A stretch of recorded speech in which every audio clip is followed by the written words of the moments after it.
మన తెలంగాణలోని నిర్మల్ జిల్లా దస్తూరాబాద్ మండలం గుడిశర్యాల అనే విలేజ్ లో శ్రీ రాజరాజేశ్వర స్వామి టెంపుల్ ఉంది.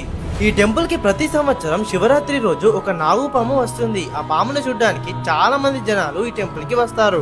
మన తెలంగాణలో ఈ గుడిశర్యాల రాజరాజేశ్వర స్వామి టెంపుల్ చాలా ఫేమస్. మన తెలంగాణ నుంచే కాకుండా ఇక్కడికి మహారాష్ట్ర, కర్ణాటక, ఆంధ్రప్రదేశ్ నుంచి కూడా చాలా మంది జనాలు వస్తారు. ఈ టెంపుల్ లో శ్రీ రాజరాజేశ్వర స్వామితో పాటు వెంకటేశ్వర స్వామి ఆలయం, మల్లన్న స్వామి ఆలయం, పోచమ్మ ఆలయం ఇలా చాలా ఉపాలయాలు ఉన్నాయి. ఈ టెంపుల్ లో ఒక అల్లుబండ కూడా ఉంటుంది. చాలా మంది ప్రజలు వాళ్ళు కోరుకున్న కోరికలు నెరవేరుతాయో లేదో అని ఇక్కడ ఈ బండని లేపి తెలుసుకుంటారు. ఇక్కడికి వచ్చే భక్తులందరూ కూడా ఫస్ట్ ఇక్కడ బావి దగ్గర స్నానం చేసేసి లోపలికి వస్తారు. ఆయన ఇక్కడ చాలా మంది చెట్లకి ఇట్లా ముడుపులు కూడా కడుతున్నారు. ఇంకా ఇక్కడ టెంపుల్ పక్కనే శని పూజ కూడా చేస్తున్నారు చాలా మంది. మెయిన్ గా ఇక్కడ శివరాత్రికి ఇంకా నాగుల పంచమికి చాలా పెద్ద జాతర జరుగుతుంది. చాలా మంది జనాలు కూడా వస్తారు. మీరు ఈ గుడిశర్యాల రాజరాజేశ్వర స్వామి టెంపుల్ కి వచ్చారా? వస్తే మీకు ఎట్లా అనిపించిందో కామెంట్ చేయండి. దీని ఫుల్ వీడియో యూట్యూబ్ లో పెట్టాను, చూడండి.